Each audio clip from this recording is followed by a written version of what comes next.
John, how are you? Hey, how you doing, Randy? Not too bad. Great to hear from you. How's things since we last saw each other? Oh, been a little crazy, as usual, in Five for Fighting land, but all good, all good. You know, I did something that I normally don't do, and I don't know if I told you this. I don't listen to other interviews. I don't watch other things. I want everything to be, you know, live and ours and whatever. But I wanted to go watch a couple of your videos, and I saw the video when you were on ESPN. And this is, I think, the first time I ever took something from something I watched to ask you a question. And I never thought of this. The years that you used in 100 years, were they specific on purpose? Because as I watched that video and they're showing, you know, who wore 18 and obviously who wore 99, was that done on purpose? Well, the numbers kind of were just significant to me. They had nothing sports related, though, of course, there's been many videos of 100 years relating to sports figures. I tell you a funny story. The only time I ever changed a number for the song was when I played the NHL top 100 players of all time. I played 100 years to recognize the players who had passed away, and I, of course, changed a number for Gordie Howe. Because if you're going to change a number, you got to change it for Gordie Howe. No, for sure. Absolutely. You talked about at the concert that we were fortunate enough to come see, you know, how you were able to go and perform Can One Man Save the World in Ukraine, how you were able to go perform OK in Israel. Talk to our national audience about what that was like. It's surreal. I wish everybody could stand in my shoes and kind of experience these profound moments.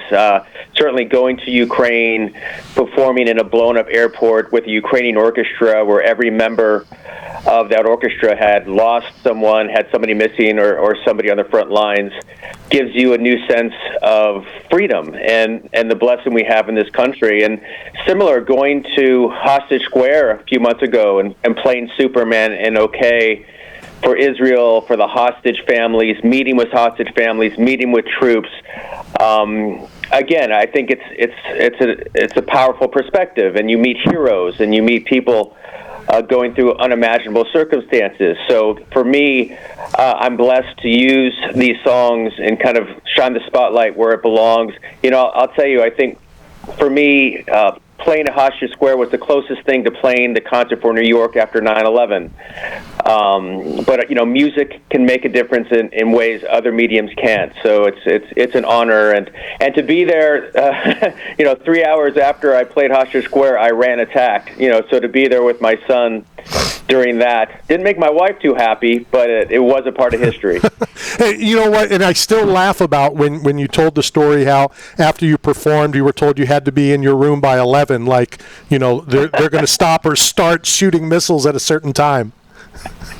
No, you know, Israelis are amazing people. As you said, you know, I'd never had an announcement before a gig where, in event of missile attack, take cover. But after I walked off stage at Hostage Square, the leader of the hostage forum said, hey, you have to be in your room by 11 o'clock because they're closing the airspace. You need to be in a safe room. And it was about 8:30 at night.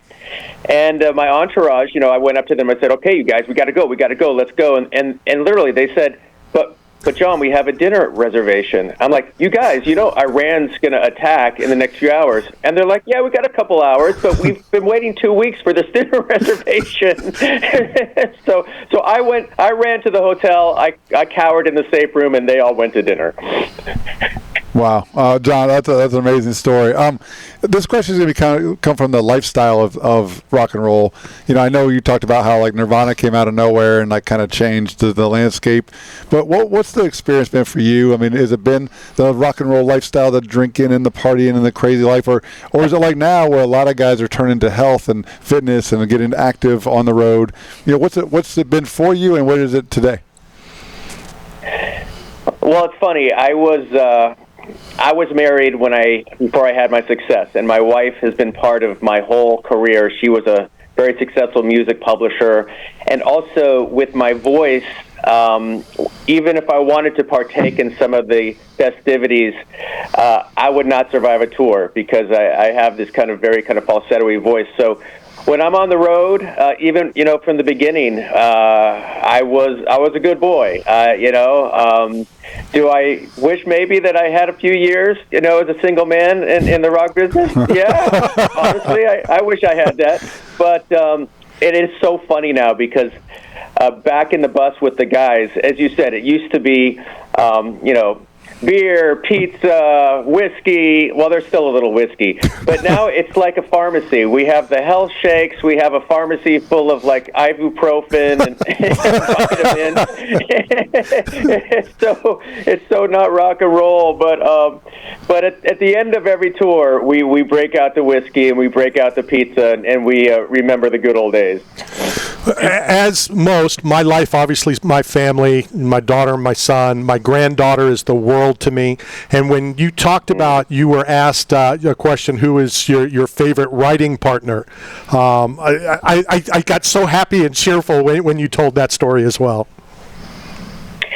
Yeah, I've been honored to work with some amazing songwriters, but writing my song "I Just Love You" with my daughter. There's nothing like it. Again, she was a little kid at the time, and she kind of gave me the lyrics. She didn't know what she was doing. And now, man, almost 20 years later, she's a little songwriter playing shows.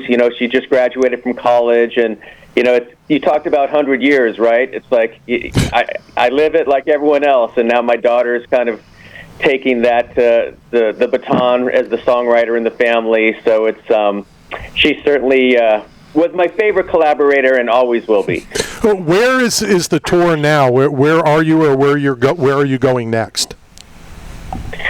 Yeah, so we have a few shows coming up in July. We're playing just outside of Dallas, and then we're playing in Minnesota, and then we're off and running. We're in the Midwest. We're on the East Coast. I'm actually heading down to Mexico next week to do a couple privates. It's going to be a very busy summer. Gary Sinise and I will be doing a free show for our troops in Nashville at the end of the summer. So it's going to be real busy. All the dates are at fiveforfighting.com, and there's nothing better than getting back in the bus with the boys. I know you're not really necessarily into hockey right now because your team's not in the finals. Did you watch last night, and how good is McDavid? Of course I watched. I have this kind of split personality with this series. As a Kings fan, it's very hard to cheer for the Oilers considering they knock us out every year. As a hockey fan, there's something in you that wants to see McDavid get a ring. Maybe not this year. I still think it's going to be tough. But hey, look, I have history with my LA Kings. We did the reverse sweep on the Sharks. So, when we won the Stanley Cup. So it can happen. And boy, if Edmonton pulls out Friday night, and there's a Game 7 in Florida, there's going to be a lot of nervous Panthers out there. Yeah. No. So, John, as a former recovering pizza addict, when you talk about pizza on the road, who is your favorite go-to? What's your favorite city, favorite pizza place? Favorite topping? Yeah. Oh, boy. That's tough. I mean, Luminelli's in Chicago is pretty hard to beat. I like the deep dish pizza. I remember every time we play Ravinia in Chicago, we'd order the deep dish Chicago pizza. But my daughter lives in New York, so Village Pizza, right down in Soho there is also pretty. You can't go wrong.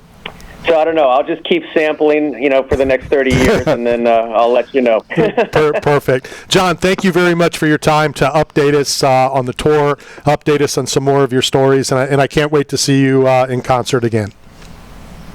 Oh, thank you for having me. Always a pleasure. Talk to you again. That is Five for Fighting. Awesome. And for those of you that don't know, Five for Fighting, and I'm sure if you just listened, John is a huge hockey fan, and Five for Fighting is 5 minutes in the penalty box. In the penalty box for fighting.